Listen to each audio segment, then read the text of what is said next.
మన ఇండియా తాలూకా జీడిపి ఎంత అండి? ఇంచుమించు $4 ట్రిలియన్ కదా. అందులో పావు వంతు అంటే $1 ట్రిలియన్ తాలూకా ప్యాకేజ్ ఉన్నదండి ఒక అతనికి. అంటే ఇండియా తాలూకా మొత్తం జీడిపిలో పావు వంతు అంతా ప్యాకేజ్ అనమాట. అది టెస్లా సీఈఓ అయిన ఎలాన్ మస్క్ అండి. $1 ట్రిలియన్ ప్యాకేజ్ అంటే ఇంచుమించు 80 లక్షల కోట్ల రూపాయల తాలూకా ప్యాకేజ్ అనమాట. ఈ ప్యాకేజ్ అనౌన్స్ అయిన వెంటనే టెస్లా స్టాక్ ఒక 4.8% వరకు క్రాష్ అయిందండి. ఎందుకంటే అంత ప్యాకేజ్ సీఈఓకి ఇచ్చేస్తే ఇంకా షేర్ హోల్డర్స్ కి మిగులుతుంది, అంతే కదా.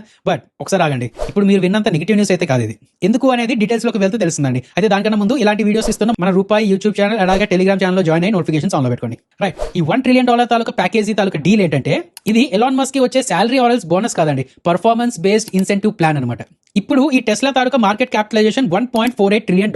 ఓకే కదా. ఫ్యూచర్ లో కొన్ని సంవత్సరాల్లోనే ఈ మార్కెట్ క్యాప్ ని $8.5 ట్రిలియన్ కి తీసుకువెళ్తే, ఈ టార్గెట్ ని అచీవ్ చేస్తే అప్పుడు ఎలాన్ మస్క్ కి 423.7 మిలియన్ కొత్త షేర్స్ ఇస్తాను అంటున్నారు. దాన్ని ఇన్ టర్మ్స్ ఆఫ్ పర్సెంటేజ్ గా చూసుకుంటే ఆ కంపెనీలో 12% వాటా వస్తుందండి. సో $8.5 ట్రిలియన్ కి తీసుకువెళ్లి 12% వాటా తీసుకొస్తే క్యాల్కులేషన్స్ ప్రకారం $1 ట్రిలియన్ ఈయనకి వస్తుంది కదా.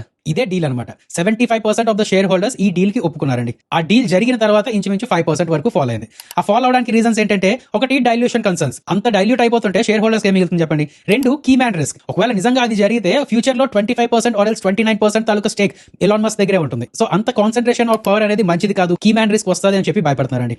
అండ్ థర్డ్, $8.5 ట్రిలియన్ తాలూకా గోల్ పెట్టుకోవడం పిచ్చితనం అని చెప్పి కొంతమంది ఓవర్సెల్ చేసేశారు. And fourth, profit booking.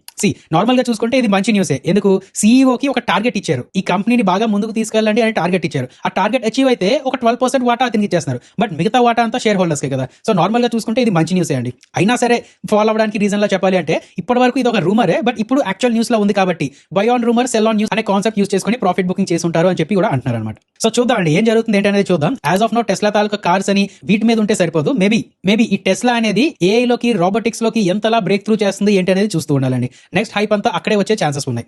మీరు ఈ టెస్లా కోసం ఏమని అండ్ ఎలాన్ మస్క్ కి ఆ $1 ట్రిలియన్ రావచ్చు అనుకుంటున్నారా లేదా ఏంటి అనేది కింద కామెంట్స్ లో పెట్టండి.